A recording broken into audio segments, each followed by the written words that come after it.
Hello everyone, जय श्री राम। सभी दोस्तों को राम राम।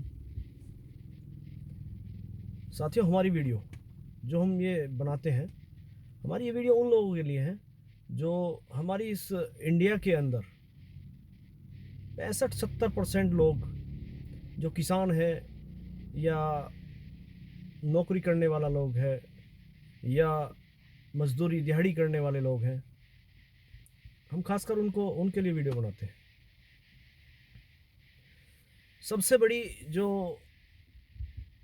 समस्या हमारे देश के अंदर है वो गरीब होना ही है।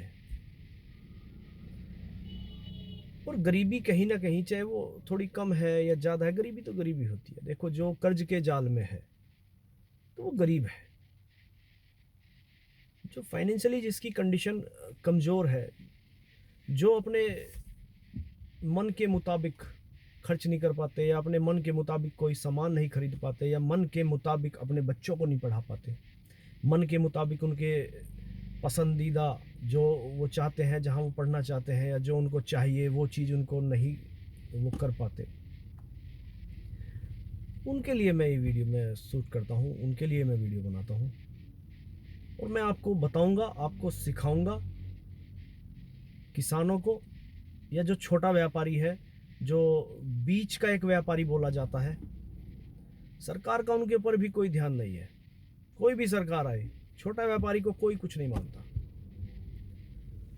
अब या तो देश का जो 2 से 3, 4, 5% का जो एक बड़ा व्यापारी है, या तो उनके लिए पॉलिसी बनती है, उन्हीं के लिए पॉलिसियाँ होती हैं। ऐसा नहीं सरकार पॉलिसी नहीं बना रही, किसानों के लिए पॉलिसियाँ बना रही है, लेकिन उस गरीब व्यापारी के लिए पॉलिसी बताइए कौन सी है, जो वो एक गरीब तबका, जो गरीब व्यापारी बीच में है हमारे, उसके लिए कौन सी पॉलिसी है बताइए मुझे।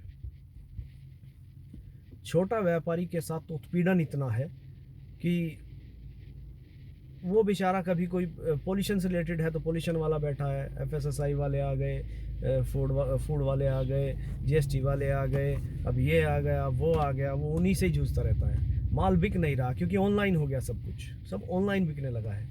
अब ऑनलाइन होए, अब छोटा सा एक व्यापारी है, छोटी एक दुकान है उसकी, वो कैसे ऑनलाइन पर कैसे जाए, कैसा वो अपना वो करे, चलो वो भी सीख लिया उसने।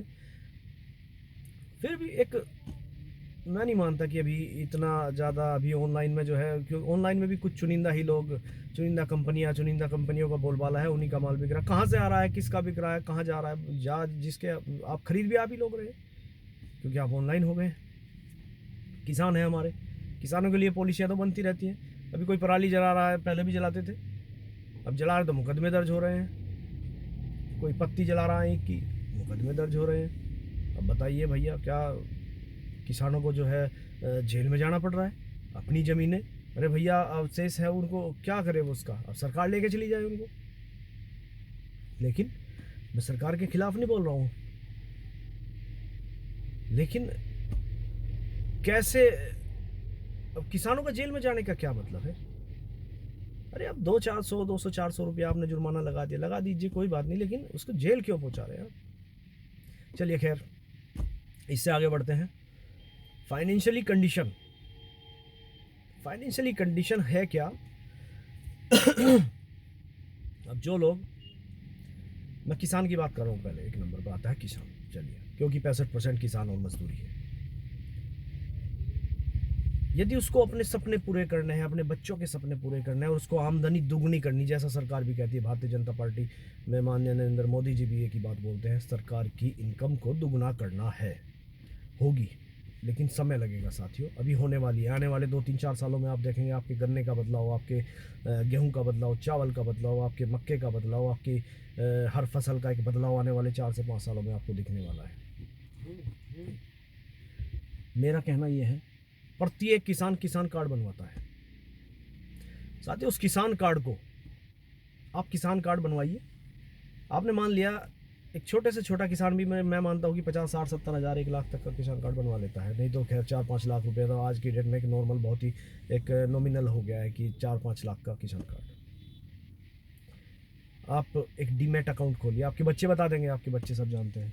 डीमेट अकाउंट खोलिए आप, 25% आप, वैसे भी आप इधर उधर कोई ब्याज पे देता है, कोई इसको घर के खर्चे में चला देता है, कोई तेल में, कोई उसमें, कोई गाड़ी में, कोई फलाने में, खेती में तो शायद मैं मानता हूँ किसान कार्ड बनने के बाद मात्र उसका 25% भी खेती में नहीं लगता।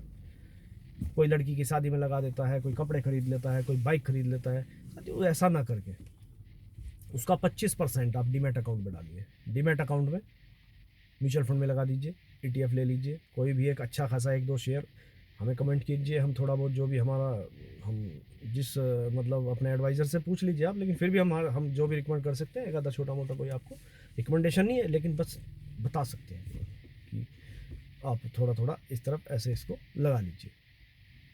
25% आप उसमें डाल दीजिए, बाकी आप जाओ खेती में लगाइए, शादी में लगाइए। तो मैं मानता हूँ कि शायद आपका जो 5 साल का जितना आपका उसका इंटरेस्ट हो जो बैठेगा, शायद वहाँ से थोड़ा बहुत आ जाएगा। तो एक कहीं ना कहीं आपका एक किसान कार्ड जो है वो फ्री हो जाएगा। अब रही खेती की बात, मान लीजिए आपने गन्ना उगाया है, गन्ने का 1 साल में पैसा आता है, और रही वो मिल वाले के ऊपर बात है। अब मिल वाले की अगर नरम निगाह हो गई, हो सके आपको 2 महीने में दे दे, या 4 में दे दे, या 1 महीने में दे दे। और जैसा कि बजाज हिंदुस्तान मिल है, उसका मन हो गया तो पता चला आपको 1 साल पैसा नहीं देगा, कोई बात नहीं, उसमें मत डालिए, किसी और में डाल दीजिए। लेकिन जिनकी मजबूरी है वो डालेगा तो कोई नहीं, उनके ऊपर नहीं, जब भी पैसा आएगा एक रूटीन में आ जाएगा। चलिए, तो थोड़ा थोड़ा पैसा जो गन्ने का आता है या फलानी फसल का आता है, थोड़ा सा पैसा आप उसमें से इसमें डालिए, 5 साल कर लीजिए बस। हो सकता है आपके बच्चों के सपने, शायद आप तो अपने तो सपने आप पूरे नहीं कर सकते क्योंकि आपकी एज निकल जाती है जब तक आप बच्चों के सपने पूरे करोगे। इसके बाद बच्चों के तो पूरे हो गए ना। तो मैं उन 65% लोगों के लिए बता रहा हूँ जो किसान और मजदूर तबका है। दिहाड़ी करने वाला भी चाहे तो थोड़ा सा, केवल 50 रुपया तो बचा ही सकता है ना रोज। यदि 500 रुपये की आज दिहाड़ी, 500 रुपये की आज नॉर्मल एक 400 से 500 के बीच में दिहाड़ी है, डालिए आप उसमें से 50 रुपया रोज इकट्ठा कीजिए, अपने बच्चों को अलग दे दीजिए, हर महीने उसको डालना शुरू कर दीजिए। 5 साल कर लीजिए, 5 साल में आपको बहुत अच्छा एक रेस्पॉन्स, आपको उसमें रिटर्न अच्छा दिखाई देगा।